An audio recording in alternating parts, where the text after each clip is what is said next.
Reunião trimestral de desempenho. Suzana, a gerente, chega e diz: parabéns, Mariana. Você realmente mostrou um grande resultado. Gente, ela superou a expectativa em 3 vezes. Todo mundo feliz, bateu palma. Mas, como sempre, em todo grupo, tem aquele que solta o seguinte comentário. Pois é, até com a verba que ela tinha, nossa, eu poderia ter feito até melhor. Todo mundo se entreolhou e a reunião continuou. Mais tarde na Copa, nós estávamos tomando café e do nada Henrique aparece. Pois é, não sei como é que tem gente que adora puxar o saco. Enfim, vou fazer o quê, né? Não adianta ser bom o suficiente aqui nesta agência. Se você já se viu nesse papel, ou tem alguém que trabalha com você e usa desse sarcasmo todo, então este podcast é para você. Aloha, sejam muito bem-vindos ao podcast Onda Quântica. Aqui quem vos fala é Selva Salerno, trazendo mais um arquétipo dos liderados. Hoje, o invejoso. Mas antes, eu gostaria de esclarecer o seguinte. Esses arquétipos que eu trago aqui, eles não denotam em si a personalidade de uma pessoa, ou também não têm como base um grande estudo. Eu trago aqui apenas situações que acontecem no dia a dia e as explico com base na psicologia e principalmente na neurociência. Bem, como será que funciona essa questão no invejoso? O corte cingulado anterior, que é aquele que media, a questão da dor social, juntamente com o córtex pré-frontal dorso-lateral, que está muito mais ligado à comparação social, eles se ativam, segundo estudos na neurociência, quando sentimos que algo que achamos que deveria acontecer com a gente não acontece. O problema é que o cérebro interpreta isso como uma ameaça e assim, dessa forma, ele reage com pequenas ações, como por exemplo, a ironia, o sarcasmo, o desdém ou até as críticas veladas. A causa terapêutica se insere na questão do que eu não sou bom o suficiente. Muitas vezes é uma ferida que vem lá da infância, da adolescência ou até num passado próximo. E tem um histórico de comparações, principalmente familiares. Podem ter nascido lá atrás, quando a sua mãe diz assim, tá vendo? Você não é tão bom quanto seu irmão. Ou, olha sua prima, que coisa mais linda, bem que você poderia ser assim. Dessa forma, a pessoa carrega uma sensação de alto valor desmerecido ou ameaçado. No campo terapêutico, nós chamamos isso de trauma comparativo silencioso. Ele não é um trauma propriamente dito clássico. É algo que se construiu ao longo do tempo, focando muito mais em pequenas invalidações que afetam e que moldam a autoestima. O padrão, ele gera uma crença de que eu não sou bom o suficiente, ou que os outros conseguem mais do que eu e eu sou desmerecido. É como se fosse uma falha. Uma falha você se vê num espelho, onde a sua própria falha é o seu calcanhar de Aquiles. É a questão da dor. Então você não se vê suficiente. E ao invés de você se assumir nesse contexto, você termina apontando o dedo, teoricamente, e colocando alguma desculpa em cima do trabalho ou das coisas que acontecem com outras pessoas. Mas, Selva, será que dentro de um grupo, uma pessoa assim, é só coisa ruim?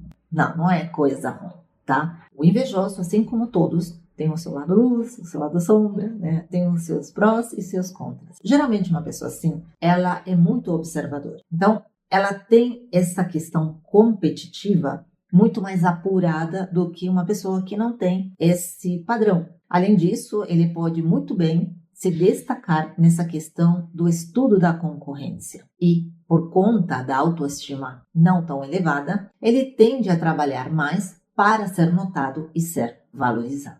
E quanto aos contras, bom, a gente já sabe, né? Ele termina sabotando os seus colegas de forma silenciosa, tem comportamentos ou ele cria um ambiente muito agressivo-passivo, ele resiste a feedback, quando são principalmente positivos para outras pessoas e tem dificuldade enorme em comemorar o sucesso alheio. E o que o líder deve fazer para lidar com uma pessoa assim? Bom, tem que prestar atenção em certos detalhes, como por exemplo, não ignorar as críticas, as comparações e o desmerecimento dessa pessoa com outras pessoas. Colocar freio nisso. Esse é o primeiro passo. Segundo, é reforçar essa pessoa de forma individual, mostrando que ele contribui para o grupo e fazendo o reconhecimento disto sem comparações, sem concorrência entre a equipe. Até porque, se uma equipe tem muita concorrência entre si, termina sendo não muito equilibrada. Existe uma competição saudável? Existe. Obviamente a gente tem vários departamentos, principalmente o departamento de vendas. Mas quando isso começa a ser uma disfunção, ou seja, começa a fazer com que pessoas que antes eram boas comecem a decair,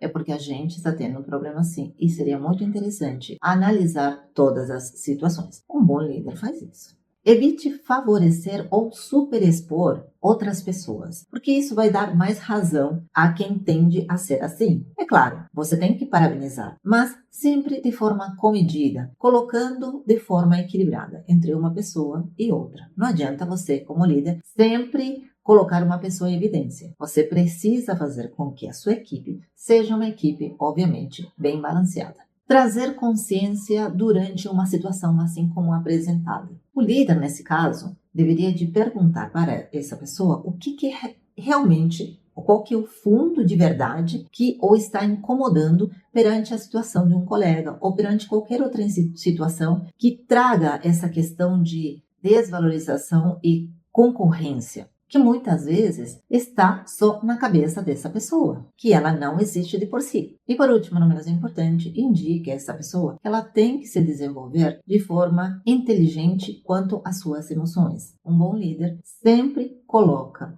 o seu liderado nessa área, nessa questão, para que ele se desenvolva muito melhor. E se você, líder ou liderado, quer conhecer mais como funcionam esses mecanismos cerebrais que moldam não somente os ambientes profissionais, mas também os sociais, eu te convido para a Jornada Sensor. Eu vou deixar o link aqui embaixo, onde você vai entender melhor todos esses padrões de comportamento e como você, líder ou liderado, pode lidar estando numa equipe assim ou, obviamente, liderando uma equipe que tem os seus arquétipos, que tem, obviamente, as suas características pontuais, no que tange aos colaboradores, inclusive até o próprio líder, diga-se de passagem. E no próximo episódio, eu volto com mais um arquétipo, desta vez desgastante, o reativo, que é aquele que explode com tudo, se defende antes de ouvir e vive na frequência do ataque. E se você tem um amigo que tem essa pontinha de inveja, esse colega que não está muito equilibrado, então eu te convido a compartilhar este podcast para que ele entenda que talvez ele está inserido nesse arquétipo, certo? Então curte este podcast, dá aquela hypada, compartilha para me ajudar aqui no canal e a gente volta a se ver em breve. Grande beijo no coração, aloha, até o próximo episódio.